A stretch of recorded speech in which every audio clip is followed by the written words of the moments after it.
이게 몇 가지 이야기하는데요. 하나는 구원의 시기가 언제인지, 두 번째는 구원의 주도권이 누구에게 있는지, 세 번째는 구원의 방법이 무엇인지에 대해서 이야기하고 있습니다. 첫 번째로 구원의 시기에 대해서 한번 생각해보죠. 43장 1절 말씀입니다. 같이 읽겠습니다. 야곱아, 너를 창조하신 여호와께서 지금 말씀하시느니라. 이스라엘아, 너를 지으신 이가 말씀하시느니라. 너는 두려워하지 말라. 내가 너를 구속하였고 내가 너를 지명하여 불렀나니 너는 내 것이라. 아멘. 여러분, 지금 하나님이 말씀하시는 때가 여기 뭐라고 표시되어 있습니까? 지금이라고 표현되어 있죠. 이 지금입니다. 그죠? 포로에서 돌아왔을 때 예루살렘의 상황이 어땠습니까? 예루살렘은 완전히 무너졌습니다. 돌 위에 돌 하나 남지 않을 만큼 완벽하게 무너졌습니다. 완전히 폐허가 되어서 짐승의 거처가 되고 말았습니다. 그렇죠? 그런 땅으로 다시 돌아가는 거죠. 여러분, 지금이라는 그 시간은 너무너무 힘이 들고 아프고 고통스러운 시간이에요. 이 말씀을 듣는 우리 목회자들에게 지금은 어떤 순간이겠습니까? 여러분, 제가 여기 1, 2, 3으로 적어놨는데 지금은 바로 가장 구원이 필요한 현실의 순간이죠. 내가 믿고 내가 계획했던 것들이 다 무너졌고 그래서 너무너무 버거운 하나님의 도움이 간절히 필요한 상황, 그게 바로 지금입니다. 첫 번째, 읽어보십시오. 지금을 구체적으로 우리가 어떤 지금에서 있는지 한번 읽어볼까요? 여러분, 가만히 앉아 계시면은 거의 졸기가 싫습니다. 아주 신실한 목사님들, 여러분처럼 월요일부터 와서 세미나를 듣는 아주 신실한 목사님들은 가만히 있어도 안 졸 가능성이 상당히 높지만은 그래도 주일에 목회를 하고 월요일날 이렇게 하루 종일 말씀을 들으면 졸게 되기 쉽습니다. 근데 말씀을 따라 읽으면 제가 드리는 질문에 답을 하시면은 그러면 거의 졸지 않습니다. 여러분, 처음 하는 것처럼 다시 한번 해보겠습니다. 첫 번째가 뭡니까? 네, 목회 환경이 너무 황폐화됐습니다. 여러분, 목회하기가 너무너무 어렵습니다.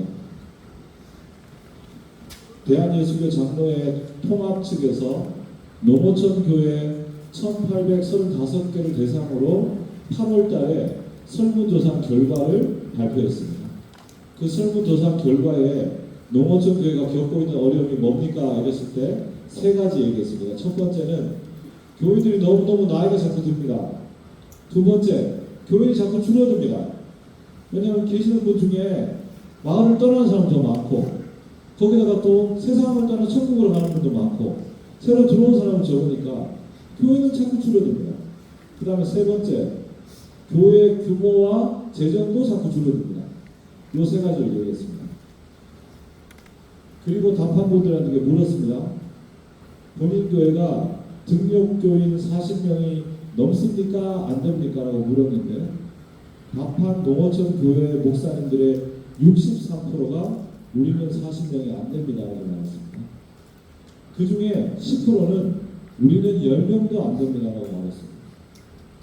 그런데 연 재정은 6천만 원 정도 됩니까? 라고 물었는데 6천만 원 밑으로입니다. 라고 말한 분이 55%입니다. 그러니까 6천만 원이면은 4인 가족 기준으로 목사님 가정이 생활하시고 교회 에어컨, 난방, 다음에 전기세 이런 거 내면 진짜 빠듯할 수밖에 없는 정도가 6천만 원 정도입니다. 근데 그것도 안 되는 경우가 55%입니다. 반 넘어요. 2천만 원 이하는 28.7%, 30%가 10개 교회 중에 3개 교회는 2천만 원도 안 되는 거예요. 그러면 최저 생계도 불가능한 겁니다. 그냥 거기서 제대로 생존하시기가 너무너무 버거운 것이죠.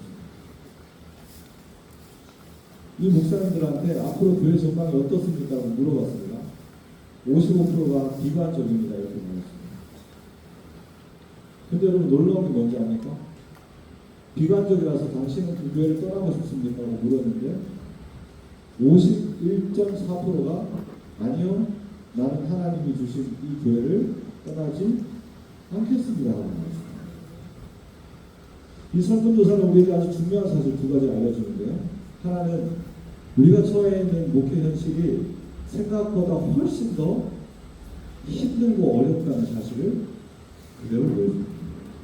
두 번째는 목회 현실이 너무 힘들고 어렵지만 우리는 또 힘들고 어려운 현실 속에 여기에서 사명을 감당하고자 하는 갈망이 여전히 있다는 것을 보여줍니다. 지금이라는 이 시간은 어떤 시간이냐? 나는 여기 왔는데 여기가 황폐해요. 에이 모르겠다. 되든지 말든지 몰라. 그러면 아무런 것도 일어날 수 없겠지. 그런데 이 지금이란 하나님 나는 여기 황폐한 곳에 와 있습니다 라고 말하기 시작하는 순간, 즉 하나님의 도움을 기다리려고 하는 그 순간이 지금이라는 거예요. 그래서 황폐하죠. 그리고 그로 인해 관계도 무너집니다. 왜냐하면 가정도 힘들어요. 아이들도 힘들고 아내도 힘들고 여성 목회자라고 생각하면 남편도 힘들고 힘듭니다. 가족들끼리 어려우니까 일하기 더 어려워요. 가족끼리 관계를 유지하기도 어렵습니다. 결혼한 자녀들이 부모님을 돕는 경우도 있는데 어느 때까지 해야 되냐? 자녀들 가정 안에서 이 말 저 말 하는 거 보면 너무너무 면목이 없어요.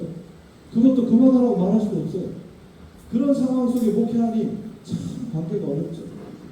주변에 있는 다른 목회자들한테 이야기하기도 참 어렵습니다. 맨날 어렵다고 말하기도 어렵고, 내가 어려운 상황을 여전히 알아 기도하고 도우면 얼마나 좋아요. 때로는 야, 저 사람들이 있다고 유세하나 싶기도 하고, 때로는 아니 이런 걸 꼭 얘기해야 하나 싶기도 하고, 그런 관계 속에 살아간다는 거죠. 세 번째는 뭡니까? 읽어보세요. 비상성으로 가득한 영성생활. 새벽기도 합니다. 근데 가끔가다 어떤 때는 성도들이 한 명도 안 합니다. 내가 앉아서 기도하지만 딴 생각하기 일쑤입니다. 제가 농촌교회 목사님들하고 같이 영성훈련을 해본 적이 있습니다. 새벽기도 끝나고 같이 모여서 하는 기도 모임을 했습니다. 중으로. 새벽기도 끝나고 하는데 새벽기도 끝나고 아침에 텃밭에 일하러 갔다 오신 목사님이 있습니다. 아니 텃밭에 이거 뭐라도 갖고 와서 먹어야 없는 사람이 그래도 살도 안 나요. 그러다 보니까 새벽기도 끝나고 기도하는 시간이 자꾸 줄어드는 거예요. 좀 더 덥기 전에 빨리 가서 일하는 게 나으니까 차라리. 어차피 뭐 사람도 아무도 없는데 점심 먹고 기도하면 되지 그거야. 이렇게 되는 거예요. 내가 이 영혼들을 섬기기 위해서 여기 왔는데 말씀을 준비하고, 여러분 저는 마이크를 계속 바꾸고 있습니다. 목소리를 달아주고 있습니다. 좀 더 신뢰감 목소리를 계속 바뀌고 있습니다. 진행하는 모든 분께 깊이 감사드립니다. 신뢰감 목소리를 선물해 주시면 갈수록 힘들다는 거예요. 앉아서 말씀은 읽는데 새벽 설교도 준비했는데 나도 깊이 은혜가 되는 그런 말씀이 아니에요. 그냥 한 줄 준비하는 거예요. 농한기 때는 농한기대로 여기저기 다니느라 바쁘고, 농번기 때는 내 텃밭 농사 짓고 우리 교인들 농사 짓는데 도와주다 보면 하루가 지쳐서 지나가 버린다는 거죠. 그래서 사실은 제대로 주님과 사귐을 갖기가 어려운 거예요. 나는 그렇게 하루하루를 지나며 목회하고 있다는 고백을 듣게 됩니다. 여러분은 아니신가요? 그런 상황